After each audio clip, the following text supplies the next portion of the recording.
अस्सलाम वालेकुम वरहमतुल्लाह। उम्मीद है कि आप सब लोग खैरियत से होंगे। 11वीं जमात के अगले लेक्चर के साथ बेटा मैं हाजिर हूँ। फ़लसफ़ी शायर मिर्ज़ा असदुल्ला ख़ान गालिब का अंदाज़ अब आप देखेंगे कि फ़लसफ़ा किसको कहते हैं।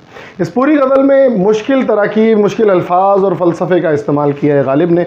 अहम अशार की तशरीह आपके सामने रख रहे हैं। इस गज़ल का दूसरा शेर है, याद थी हमको भी रंगा रंग बज़माराइयाँ, अब मगर नक्शो निगारे ताके निसियाँ हो गईं। तो अब वो बताना चाहते हैं बेटा कि हमें वो बज़्म आराइयाँ, वो महफ़िलें कि जिनकी वजह से रौनक थी, अब मैं याद करता हूँ उन महफ़िलों को बुढ़ापे में, तो कभी कभी महसूस होता है कि हाँ, मैंने इस तरह की महफ़िलें जो हैं वो गुजारी हैं। ये बात उन्हें लगता तो है, मगर कह रहे हैं अब ठीक से याद नहीं। वो बज़्म आराइयाँ अब मगर नक्शो निगार, अब वो नक्शो निगार हैं जो सिर्फ जहन में कहीं किसी हद तक किसी जगह पर मौजूद है। ताकि निसियाँ हो गई। ताक कहते हैं बेटा शेल्फ को, निसियान भूलने की बीमारी को कहते हैं। अब वो कह रहे हैं कि ये जो दिमाग में मुख्तलिफ शेल्फ बने हुए हैं, मुख्तलिफ हिस्से हैं जहाँ हमारी मेमोरी स्टोर होती है, वहाँ किसी ताक में, किसी हिस्से में रखी हुई वो फूल और गुल बूटों की तरह, बॉर्डर की तरह, नक्शो निगार की तरह वो महफिलें जहन में है कि हाँ, ज़बरदस्त महफिलें तो मैंने गुजारी, याद नहीं है वो कैसी महफिलें थीं, अब मुझे याद नहीं, सिर्फ कहीं कहीं उसके हल्के फुल्के नक्शो निगार बाकी हैं। रकीब कहते हैं बेटा मोहब्बत के दुश्मन को, जो मुहिब और महबूब के दरमियान, आशिक और माशूक के दरमियान आ जाता है और कंट्रोवर्सी, साजिश या कहना चाहिए कि झगड़ा पैदा कर देता है दोनों के दरमियान। तो उस रकीब से आप खुश कभी भी नहीं होंगे, मैं भी नहीं हूँगा, कोई भी नहीं होता। मगर देखिए कितनी खूबसूरत तलमी इस्तेमाल की है गालिब ने इस शेर में। शेर नंबर 3 में जो है बेटा सनद तलमी का इस्तेमाल किया है। बहुत ज़्यादा चांसेस हैं इसके पेपर में आने के हवाले से। आप लिखेंगे कि इस शेर में शायर ने तलमी का इस्तेमाल करते हुए कहा है कि सब रकीबों से नाखुश होते हैं, सब मोहब्बत के दुश्मनों से नफ़रत करते हैं, पर ज़नाने मिस्र से, मगर मिस्र की उन औरतों से ज़ुलेखा खुश हैं। अपनी रकीबों से जो ख़वातीन हैं उनसे खुश हैं। क्यों है अभी मैं आपको बताता हूँ। हज़रत यूसुफ़ अलैहिस्सलाम को जिसे मिस्र ने बाज़ार हुस्न से ख़रीदा या उस ग़ुलामों के बाज़ार से ख़रीदा और अपनी वाइफ को हदिया कर दिया, तो लोगों में मशहूर हो गया कि हुस्न यूसुफ़ जो है दुनिया भर में मशहूर था कि ज़ुलेखा जो है वो अपने ग़ुलाम पर फ़रीफ्ता हो गई हैं, मोहब्बत करने लगी हैं, दिल दे बैठी हैं। तो उन औरतों ने कहा, उनकी सहेलियों ने कहा, ज़नाने मिस्र ने, शर्म है तुम पर, तुफ़ है तुम पर ज़ुलेखा के ग़ुलाम पर आशिक हो गई हो। तो फिर ज़ुलेखा ने क्या किया, उन औरतों को बुलाया, एक ज़ियाफ़त का एहतमाम किया, दावत का एहतमाम किया, वहाँ कुछ फल रखे, छुरियाँ उनके हाथ में दी और कहा फल काटें और खाएं। और हज़रत यूसुफ़ अलैहिस्सलाम को हिदायत की कि कमरे के सामने से सिर्फ गुज़र जाएं। जैसे ही आप कमरे के सामने से गुज़रे, उन्होंने अपने हाथों को काट लिया, ऐसे महव हो गई, डूब कर देखने लगी। उसने यूसुफ़ में इस कदर डूब गई, गर्क हो गई, अपने हाथों को काट लिया और उन्हें अंदाज़ा नहीं रहा, पता नहीं चला। ठीक है जनाब। तो आगे क्या कहते हैं, सब रकीबों से हूँ नाखुश, पर ज़नाने मिस्र से, सब रकीबों से नाखुश होते हैं मगर मिस्र की औरतों से है ज़ुलेखा खुश। ज़ुलेखा खुश है। महव, महव कहते हैं बेटा डूब कर देखना किसी चीज़ को, गर्क होकर देखना।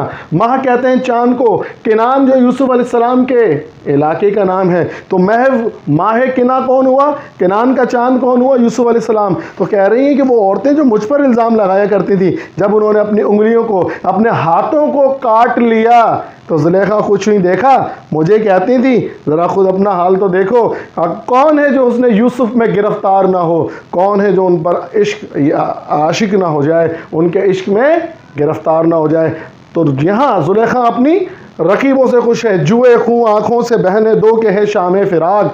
गालिब कहते हैं मेरी आँखों से अगर खून का दरिया बह रहा है, खून की नदी बह पड़ रही है, बह रही है, बहने दो कि शाम फ़िराक है, जुदाई की रात है, अपने महबूब से जुदा हुआ हूँ, अगर खून निकला है मेरे हाथों से, आँखों से, निकलने दो।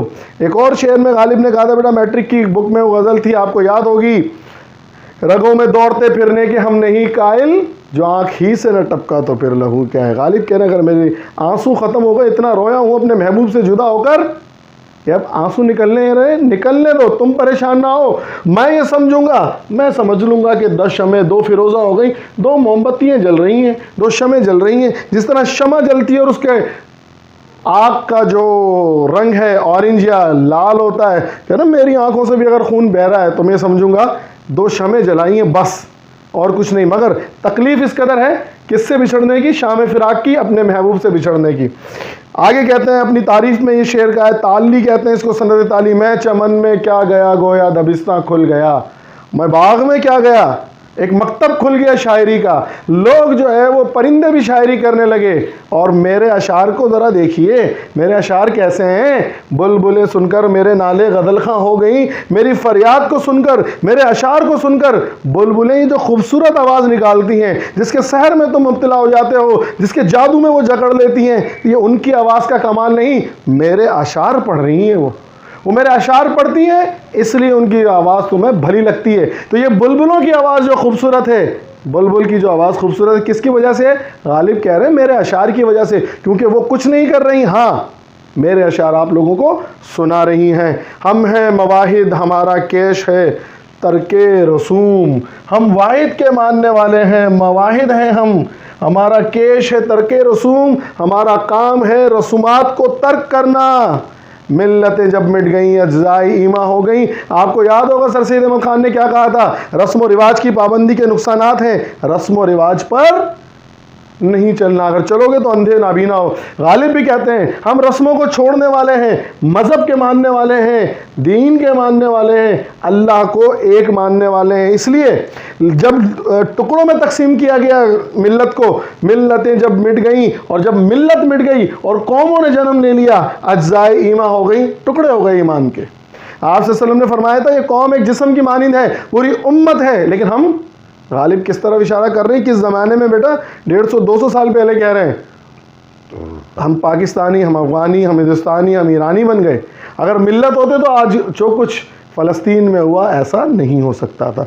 तो उन्होंने कहा जब मिल्लत मिट गई तो ईमान के भी टुकड़े हो गए, और आज हमें ऐसा ही लगता है। आखिर में बड़ा खूबसूरत शेर, मेरा पसंदीदा शेर, रंज से खूगर हुआ इंसान तो मिट जाता है रंज, मुश्किलें इतनी पड़ी मुझ पर के आसान हो गई। गालिब कहते हैं कि रंज से खूगर हो, रंज को पहचानने लगे। खूगर का मतलब है पहचान करना या आदी होना। जब इंसान रंज से खूगर हो जाए, रंज का आदी हो जाए तो मिट जाता है रंज। जब मुसीबतें तकलीफ़ें आती रहें आती रहें आती रहें तो फिर तकलीफ़ नहीं रहती। क्यों?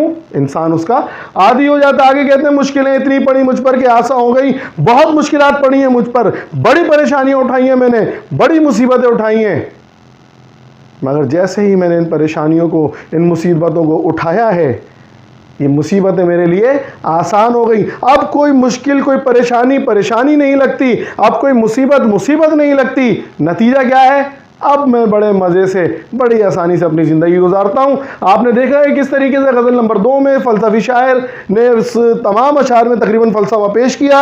इन अशार के ज़रिए से आप अपने इम्तहान की तैयारी को जारी रखिए। इंशाअल्लाह ताला अगले लेक्चर में फिर दोबारा मुलाकात होगी।